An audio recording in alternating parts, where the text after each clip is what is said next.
Samantha Koenig. The first case on our list is the murder of Samantha Koenig, a young barista from Anchorage who became the final victim of one of the most disciplined serial killers the FBI has ever encountered, and the only one whose full body count may never be known.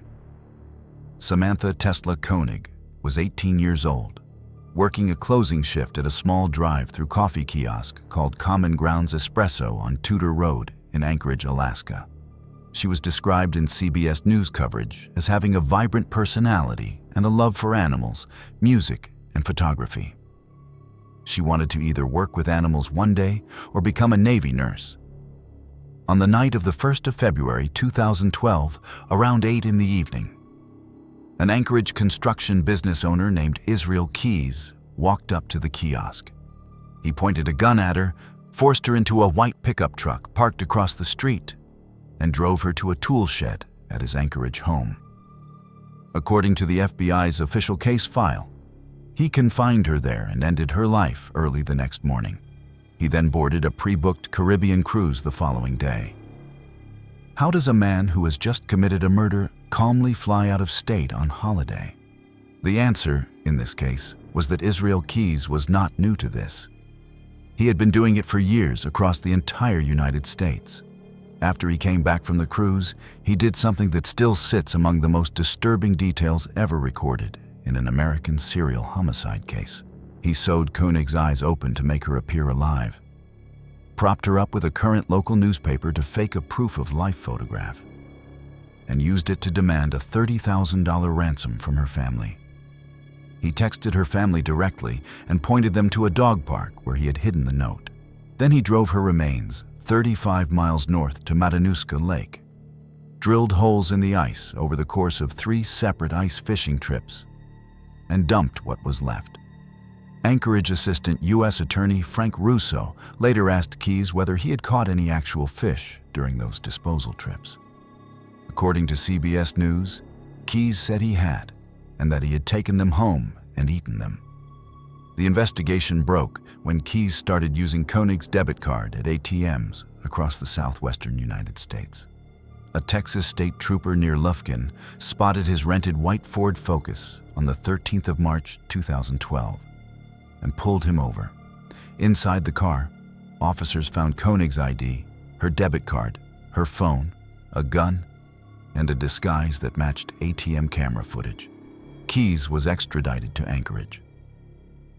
The FBI dive team recovered Koenig's body from Matanuska Lake on the 2nd of April 2012. Now we get to the twist that turned a single case into a national manhunt. Over more than 40 hours of recorded interrogations, later released by the FBI vault, Keys confessed to a method that sounded like something out of a movie. He had buried what he called kill kits, ordinary Home Depot buckets containing weapons, ammunition, silencers, zip ties, and cash from bank robberies in remote locations across the country. He could fly anywhere unarmed, dig up his tools on arrival, commit the act, then disappear. He admitted to murdering a Vermont couple, Bill and Lorraine Currier, in June 2011, whose bodies have never been recovered. He told investigators there were 7 or 8 more victims he refused to name. He was never tried. On the 1st of December 2012, he ended his own life inside the Anchorage Correctional Complex. Then, in March 2021, the FBI released images that turned the case into something far stranger. Officers had found a piece of yellow legal paper underneath Keys's bed in his cell.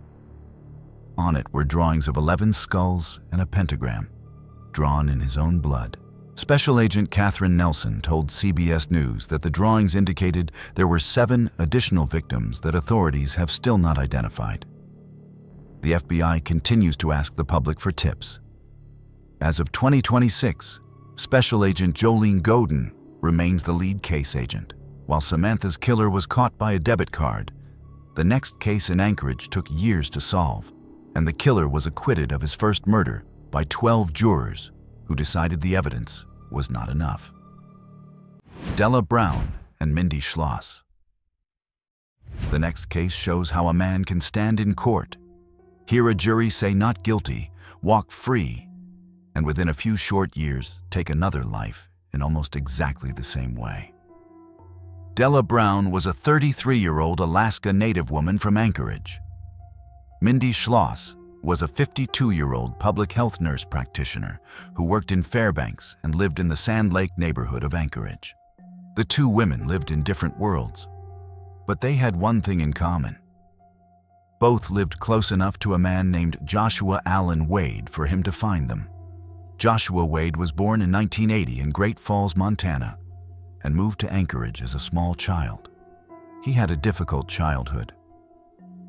According to Anchorage Daily News reporting, friends and family later told investigators he openly expressed a hatred of women, particularly Alaska Native women. On the 2nd of September 2000, Wade, then in his early 20s, spotted Della Brown while driving through the Spenard neighborhood of Anchorage with friends. He attacked her in an abandoned shed and ended her life. The crime scene was so violent that the medical examiner would later describe what was left of her in court as resembling a bag of ice. How does a murder this brutal fail to lead to a conviction? The answer was almost impossible to believe. After the killing, several local acquaintances of Wade went to the shed themselves to look at the body, lighting matches in the dark to see her better. None of them called police for days. Wade was eventually charged with the murder. But in April 2003, an Anchorage jury acquitted him of every charge except witness tampering. He served roughly 6.5 years for that single tampering charge. As he walked out of court, Wade said, "Even though 12 people said I'm not guilty, everyone believes I'm guilty. I just want to say thank you to my jury for being fair." 6 months after he was released from prison, in August 2007, Wade broke into the home of his next-door neighbor, Mindy Schloss. He tied her up with zip ties, forced her pin out of her, and drove her in her own red Acura Integra over an hour north of Anchorage to a wooded area near Wasilla. He shot her in the back of the head with a .45 caliber handgun, then burned the remains. Federal prosecutors later wrote in their sentencing memo that Schloss had been tormented before she was killed. The two cases, separated by 7 years, were almost identical in pattern. The same neighborhood, the same kind of victim, the same man. The case finally closed on the 17th of February 2010 in a coordinated state and federal court hearing. Wade pleaded guilty to murdering Schloss, and as part of the deal, he also admitted he had killed Della Brown after all. To avoid the federal death penalty, he accepted 99 years on the state charges and a federal life sentence without parole. State law required him to serve 66 years before he could even apply for parole. Now comes the part that flipped the case open all over again. In June 2014, in exchange for being transferred from Alaska's Spring Creek Correctional Center to a federal prison outside Alaska, Wade confessed to 3 additional murders. He named John Michael Martin, a 38-year-old man shot to death along an Anchorage bike trail in May 1994.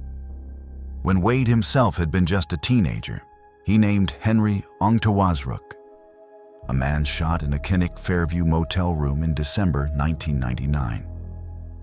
And he admitted there had been a 4th, unidentified man with Della Brown in the shed that night, whose remains he had taken to the Mat-Su Valley. In a phone interview with KTVA, Wade said it had not really bothered him, while at the same time denying he was a serial killer.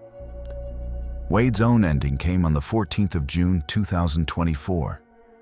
He was found unresponsive in his cell at the Indiana State Prison in Michigan City and pronounced dead at age 44. The investigation into his death is, per public reporting, ongoing. While Wade's case was finally closed by a confession, the next one was solved by something far stranger. A genealogy website, a relative who had no idea what she had uploaded, and a 25-year-old DNA sample. Sophie Sergey.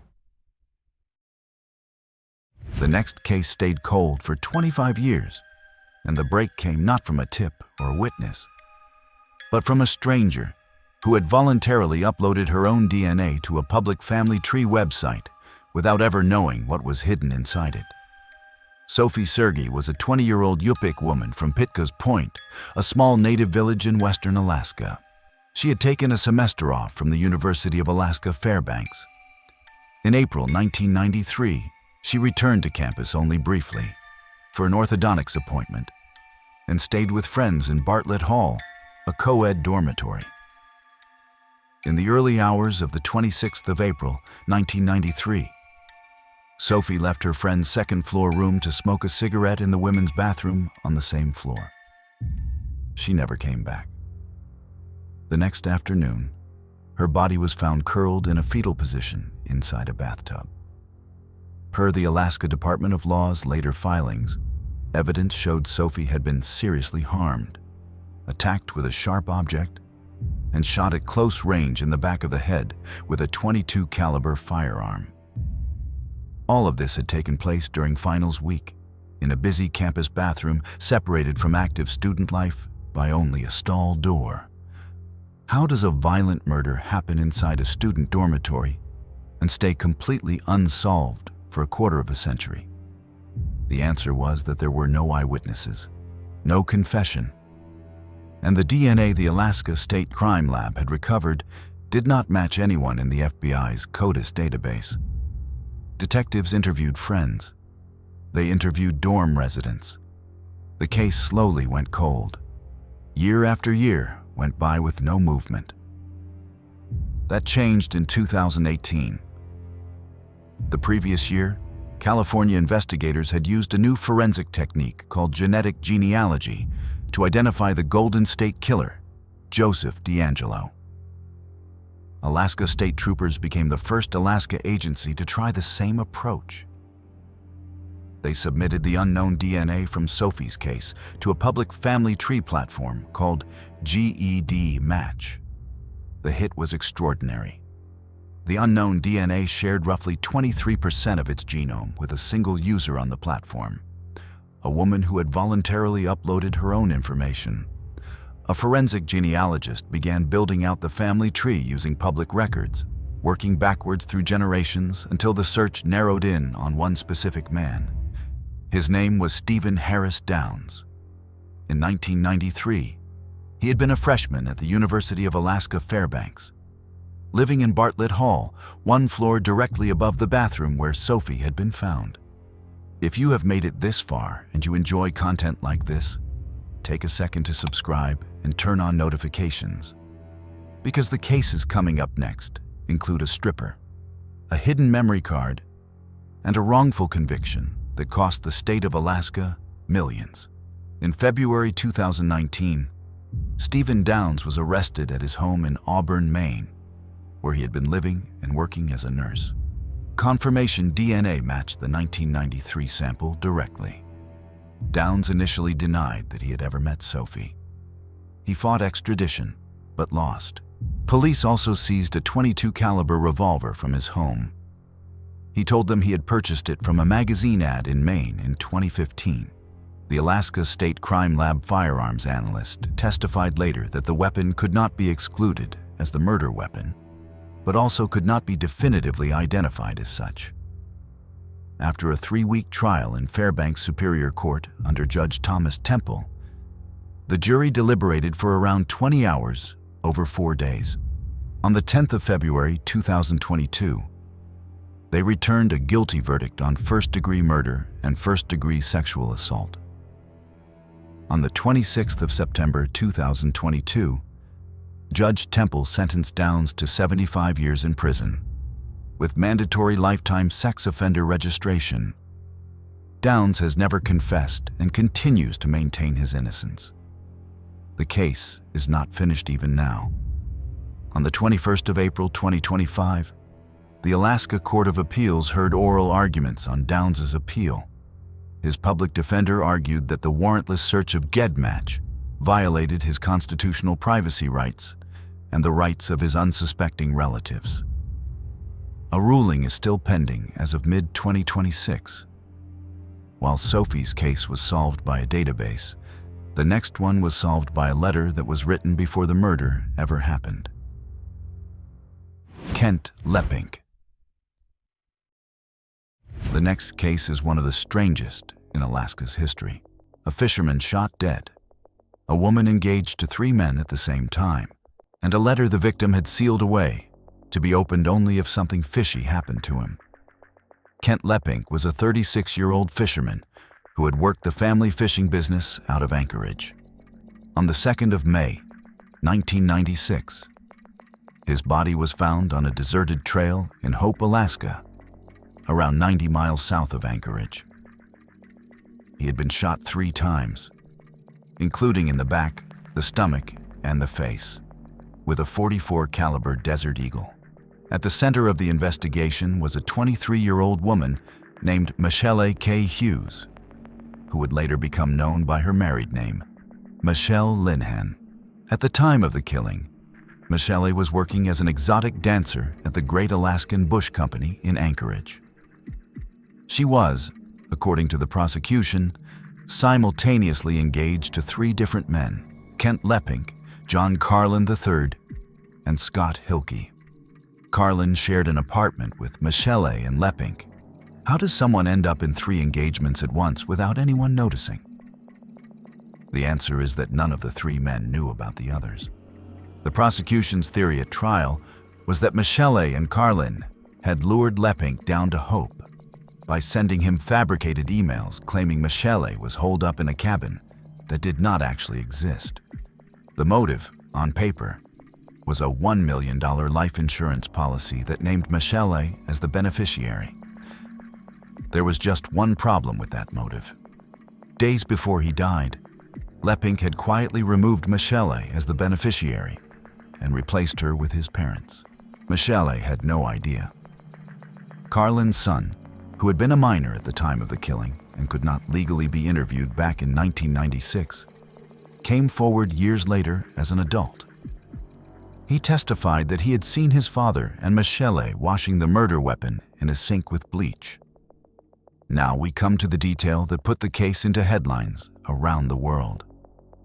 Days before he was killed, Lepink had written his parents a letter. He told them not to open it unless something strange happened to him. The letter said, in part, that if they were reading it, he was probably already dead. He named Michelle, John, and Scott as the most likely people to have killed him, and asked his parents to make sure Michelle went to jail for a long time. Prosecutor Pat Gullifson argued at trial that Michelle had modeled her behavior on a 1994 neo-noir film called The Last Seduction. A former colleague testified that Michelle had said the lead character was her heroine, and that she wanted to be just like her. John Carlin III was convicted in April 2007 and sentenced to 99 years. He was attacked and killed in his cell at Spring Creek Correctional Center on the 27th of October 2008, before his appeal was decided. Michelle was convicted in October 2007 and also sentenced to 99 years. By that point, she had completely transformed her life. She had married a Washington state physician named Dr. Colin Linehan in 1998 and earned a master's degree in public administration. Then everything came undone. On the 5th of February 2010, the Alaska Court of Appeals reversed Michelle's conviction. The court ruled that the trial judge had wrongly admitted both Lepink's letter from the grave and the testimony about her admiration for The Last Seduction. Michelle was released on bond in May 2010 after 31 months in prison. Carlin's conviction was reversed posthumously on the 22nd of January 2015. On the 13th of December 2011, Anchorage Superior Court Judge Philip Volland dismissed the entire indictment against Michelle. In August 2012, the state announced it would not seek a re-indictment. As of 2026, Michelle lives in Washington State, runs the Tacoma Laser Clinic, and remains married to Dr. Linehan. She is officially listed in the National Registry of Exonerations. The murder of Kent Lepink, in a legal sense, remains unsolved. While Kent's case was undone by the courts, The next one was cracked open by something nobody saw coming. A stolen phone, an SD card, and dozens of files no one was ever supposed to see. Kathleen Henry and Veronica Abuchuk. The next case is one of the darkest stories ever to come out of Alaska, and it was solved entirely by accident, when a stolen phone ended up in the hands of someone who simply decided to look at what was on it. Kathleen Jo Henry was 30 years old, a Yupik mother and poet from the village of Eek who had earned her GED in 2012 while incarcerated at the Highland Mountain Correctional Center. Veronica R. Abuchuk was 52 years old, from the village of Stebbins. Both women were Alaska native. Both had experienced periods of homelessness in Anchorage. Both became victims of the same man. Brian Stephen Smith was born in March 1971 in the Queenstown area of South Africa. He immigrated to the United States and was officially granted citizenship in September 2019. That same month, he ended Kathleen Henry's life. He worked as a maintenance man at the Town Place Suites by Marriott in Midtown Anchorage. Veronica Abuchuk had already been killed sometime in 2018 or 2019, shot in the head, her remains misidentified at first. Smith would later confess to her death too. How does a man commit 2 killings in the same city without anyone connecting them? In Smith's case, the answer was that he was carrying the evidence in his own pocket the entire time. On the 4th of September 2019, he had taken Henry to room 323 of the Town Place Suites by Marriott. Over a span of 2 days, he filmed and photographed what he did to her. The last images, taken on the 6th of September, showed her remains in the back of his black pickup truck on the Seward Highway near Rainbow Valley Road, where her body would eventually be found on the 2nd of October 2019. What he did not know was that one of the women he had encountered in late September had taken his cell phone from his truck during their meeting. Her name was Valerie Kassler. She copied the entire contents of the phone onto an SD card. She labeled the card, with eerie precision, "Homicide at Midtown Marriott," and turned it over to police. On it, officers found 39 photographs and 12 videos. In the recordings, Smith never showed his face, but his thick South African accent was unmistakable. He could be heard taunting Kathleen, saying things like she was not dying fast enough, and that in his movies, everyone dies. Anchorage public media later reported that he could be heard gleefully narrating the footage. When detectives recognized his voice from a prior unrelated investigation, they obtained a warrant. Smith was arrested at Ted Stevens Anchorage International Airport on the 8th of October 2019 as he returned from a trip.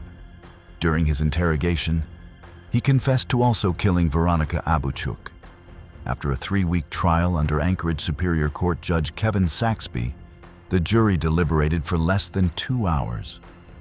On the 22nd of February 2024, they returned a unanimous guilty verdict on all 14 counts.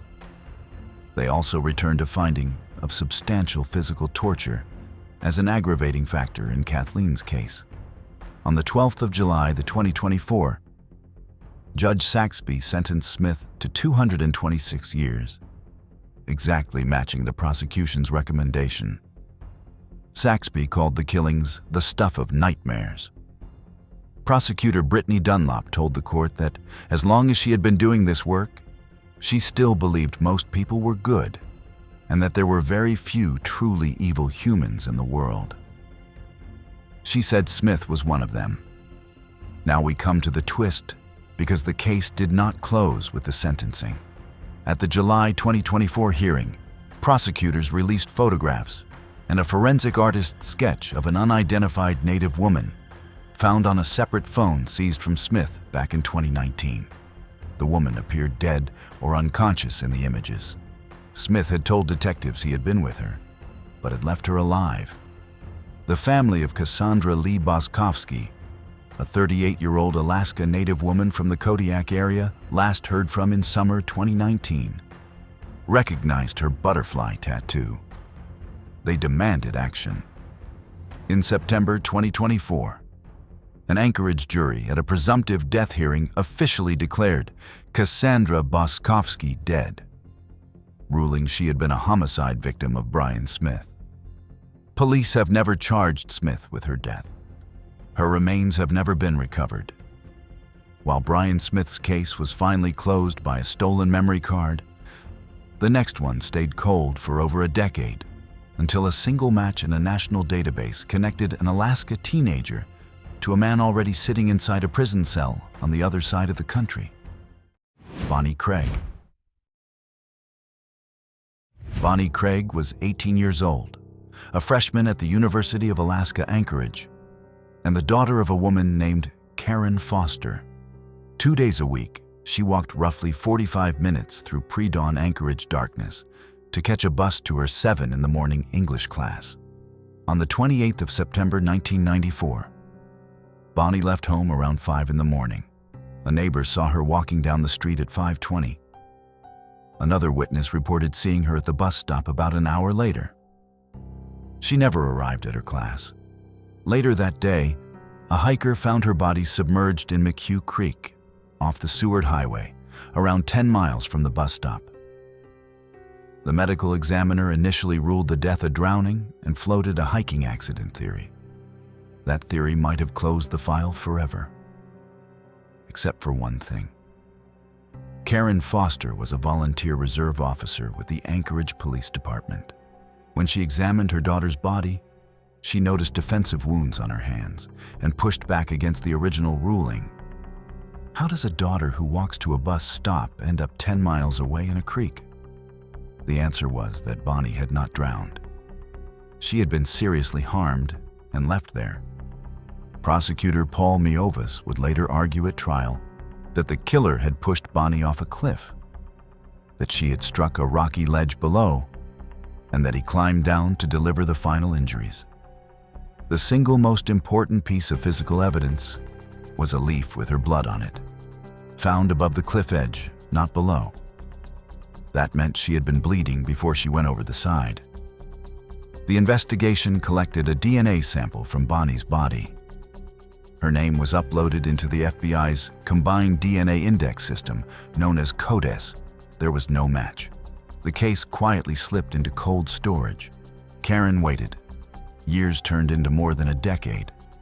Then, in November 2006, 12 years after Bonnie was found, the database returned a name.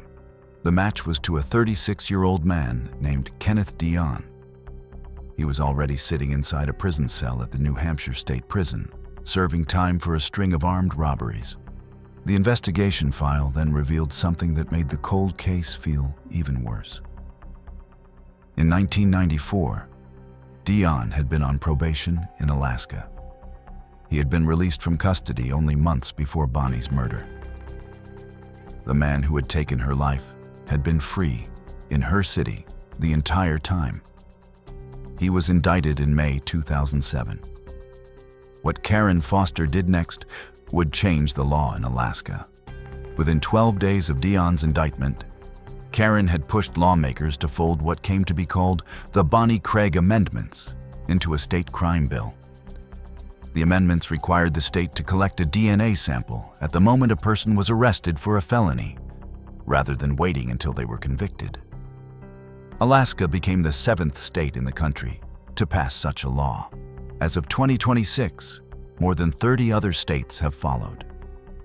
After a 21-day trial in Anchorage Superior Court before Judge Jack Smith, the jury deliberated only a few hours. On the 15th of June 2011, they returned a guilty verdict on all 4 counts. The defense had argued consensual contact and an accidental fall, a theory the medical examiner directly contradicted on the stand. On the 31st of October 2011, Judge Smith handed down 99 years for the murder count and 25 years for the assault count, running consecutively, for a total of 124 years. Now we get to the strangest piece of this case. The Alaska Court of Appeals rejected Dion's appeal on the 13th of February 2015. He is currently scheduled for release in May 2090, Karen Foster wrote a book about her daughter and the years she spent fighting for the law that carried her daughter's name. The website Justice for Bonnie still carries the family's full account. While Bonnie's case was unlocked by a database, the next one is one of the oldest stories on this list. And the verdict at the end of it left an entire native village asking how the law could possibly be that lenient. The Kiana triple murder. The next case is one of the oldest on the list. It happened in 1970 in an Inupiaq village along the Kobuk River, and the sentence the killer eventually received became, for the people of Kiana, the proof of something they had suspected for years. Norman Leroy Johnson was a 19-year-old college student from California who had been attending Anchorage Community College in early 1970. His father was working in Kiana for the Alaska State Housing Authority and had invited Norman to come up north for semester break.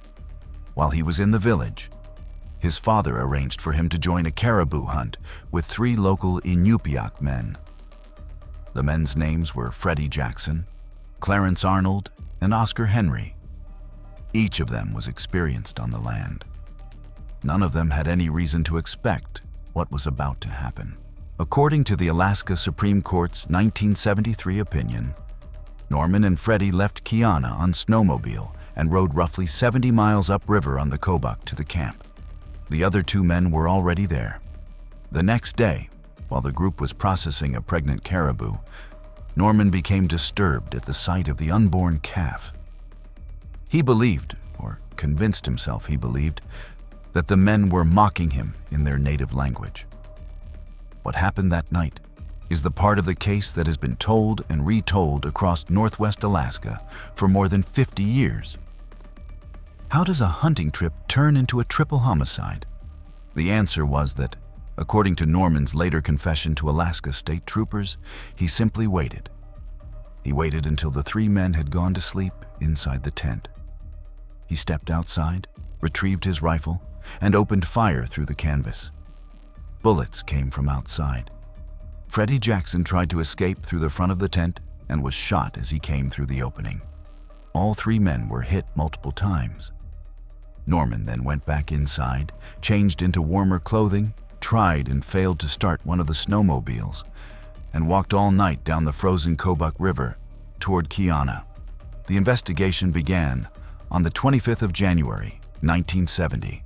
2 pilots flying a wolf hunt charter for a local physician spotted Norman on the tundra, waving his arms. He collapsed when they landed. He initially gave Trooper Boatwright of the Alaska State Troopers an entirely different story, one that placed him as a survivor rather than a suspect. 2 days later, brought into Trooper headquarters for questioning, he confessed to everything. Now we come to the twist that would shape the case in courtrooms and in the public memory for the rest of the century. Norman did not deny what he had done. Instead, he claimed that what he called a psychic lapse had caused his actions. His defense was an insanity plea, with the principal legal questions at trial centered on diminished capacity and the burden of proof for an insanity defense.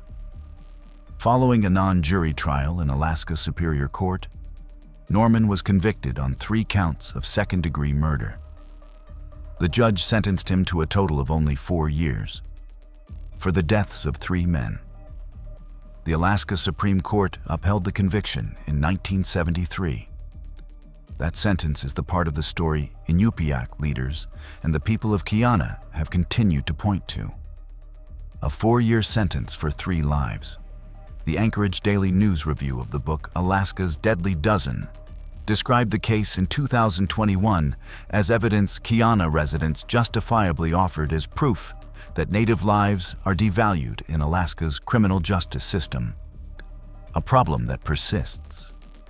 If you have made it this far and you enjoy content like this, take a second to subscribe and turn on notifications, because the cases coming up are some of the most disturbing stories ever to come out of the United States. The case has been written about in 2 books by author Tom Brennan, Murder at 40 Below in 2001, and Alaska's Deadly Dozen in 2021. Norman would now be in his mid-70s, if he is still living. There is no current public record of his whereabouts. While the Kiana case was about a sentence the community believed was far too short, the next story is about an entire town where men had been quietly disappearing for over 4 decades, and the federal answer left more questions than it ever resolved. The Nome disappearances. The next case is not about one person. It is about a small Alaska town where, over 4 decades, at least 24 people quietly vanished. And where the federal investigation reached a conclusion, the community has refused to accept ever since. Nome, Alaska, is a remote Bering Sea hub town of around 3,800 people on the Seward Peninsula, about 540 miles northwest of Anchorage. According to FBI estimates and Anchorage Daily News reporting, at least 24 people, predominantly Alaska Native men from the surrounding villages, disappeared in or near Nome between 1960 and 2004. Many were last seen near the bars on Front Street. How does a town of less than 4,000 people stay silent on 24 disappearances? The answer, according to Tribal Council member Delbert Pungawi of Savunga, who had been calling for federal intervention since 1998, was that nobody outside the villages had been listening. The case that finally forced federal attention was Eric Apatiki, a 21-year-old Yupik man from Savunga who traveled to Nome in October 2004 to visit his pregnant girlfriend. He was never seen again. His mother wrote a letter to the Nome Nugget that finally broke the silence. The triggering event for federal involvement was the August 2003 murder of Sonia Ivanov, a 19-year-old Alaska Native woman from Unalakleet who worked at a Nome hospital. She was last seen at 1 in the morning on the 11th of August 2003, getting into a Nome Police Department patrol car. Her body was found 2 days later off Dredge Road 5, 3 miles outside town, shot once in the back of the head with a .22 caliber firearm at close range. The man arrested for her murder was a Nome police officer named Matthew Clay Owens. Surviving victims came forward. His ex-wife testified. Officers found burned shoe eyelets and jeans buttons in a fire pit at a remote spot called Coffee Creek, around 70 miles outside Nome, where Owens hunted. After his first trial in Nome ended in a hung jury, a Kotzebue jury convicted Owens on the 6th of December 2005. He was sentenced to 101 years. The case directly produced the Sonia Ivanov Act of 2007, which mandated a 99-year sentence for any peace officer convicted of murder while on duty. State Trooper investigator Eric Burrows later told Oxygen that Owens had been a predator and that they had probably caught a serial killer on the very first case.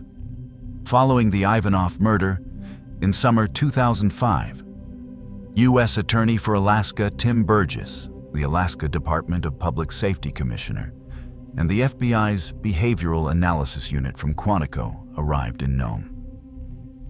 Burgess told ADN there was clearly some pattern to the disappearances and that there might be a serial killer. Now comes the part of the case that the families have never accepted. The FBI's investigation rejected the serial killer theory entirely. The conclusion was that alcohol abuse combined with the harsh Alaskan environment, especially in winter, accounted for most of the disappearances. Critics, including tribal leaders and journalists, have rejected this finding ever since. A 2018 Associated Press investigation found that Nome police had failed to properly investigate hundreds of complaints, predominantly from Alaska Native women. 2 more recent cases continue to trouble the town.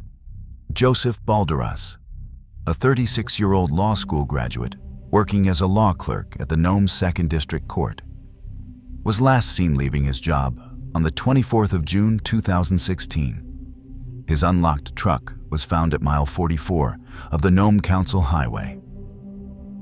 a scent tracking dog tracked him from the truck to the river, but lost him on the other side.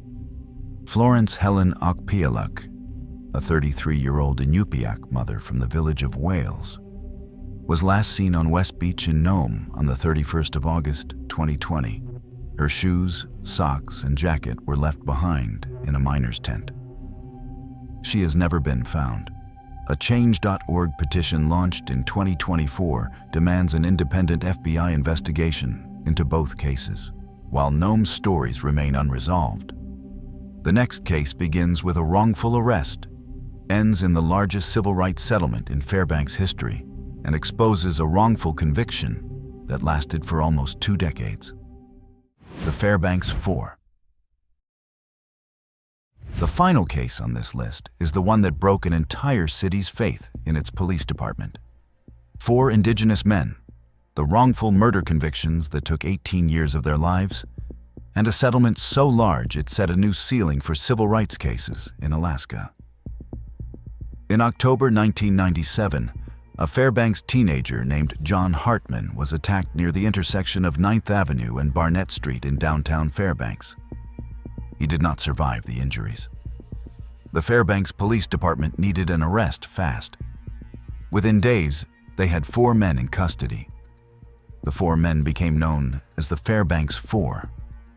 Marvin Roberts was 19, an Athabascan native from the village of Tanani, valedictorian of his high school. George Fries was 20. Eugene Vent was the youngest of the 4. Kevin Pease was 18. 3 of the 4 were Alaska native. The state's case against them rested on 3 pieces. First was the eyewitness testimony of a man named Arlo Olson, who claimed he had seen the 4 attack a different man named Frank Dayton from a distance of more than 500 feet at night in the dark. Second was a series of statements obtained by Fairbanks police officers James Geyer, Clifford Aaron Ring, Dave Kendrick, and Chris Nolan, statements the defense would later argue had been coerced. Third was a community theory the state medical examiner found no evidence to support. All 4 were convicted in 1999 and 2000 and sentenced to long prison terms. How do 4 innocent men end up serving close to 2 decades each for a murder they did not commit? The answer, in this case, came from inside the prison system itself. In September 2013, the Alaska Innocence Project filed a sworn affidavit from a man named William Holmes. Holmes was at that time serving a double life sentence in California for a separate 2002 double murder. In the affidavit, Holmes named the 4 men he said had actually attacked John Hartman. He named Jason Wallace, who was already serving 70 years at Spring Creek Correctional Center for the 2002 hammer murder of a woman named Tiaka Bakoit in the village of Esther. He also named 3 other Lathrop High School friends, Shelmar Johnson, Rashad Brown, and Marquez Pennington. A Lathrop classmate named Scott Davison signed an affidavit corroborating Holmes's account, saying Wallace had bragged about the killing within days of the crime. A 2015 secret report by an attorney named James Reeves, commissioned by Governor Bill Walker, was uncovered only later in the federal civil rights litigation. Reeves wrote that he had come to the firm belief that the Fairbanks Four had not committed the crimes for which they had been convicted. After a 6-week post-conviction relief hearing in 2015 before Superior Court Judge Paul Lyle, the state of Alaska offered the 4 men a deal. Their convictions would be vacated and the charges dismissed, but only if they agreed not to sue. On the 17th of December 2015, Fries, Pease, and Vent were released.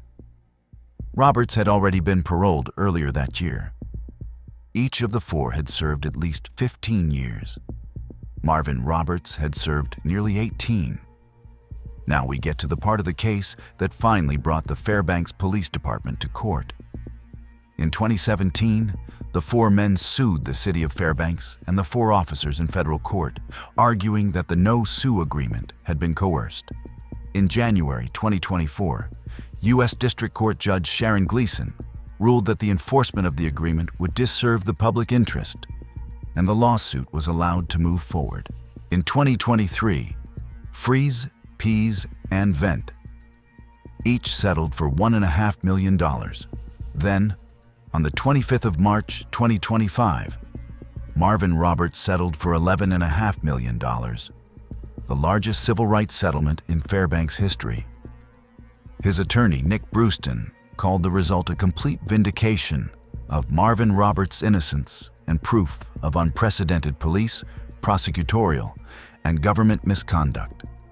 The murder of John Hartman, in a legal sense, has never been solved. No one has ever been charged with the actual crime. Holmes, Wallace, and the 3 other men named in the affidavits have never faced prosecution. Eugene Vent has publicly stated that John Hartman's family went through the same loss the 4 men did, and that he wishes the state would charge the people who were actually responsible. This was all from our side today. Thanks for watching. Click here to check out another video.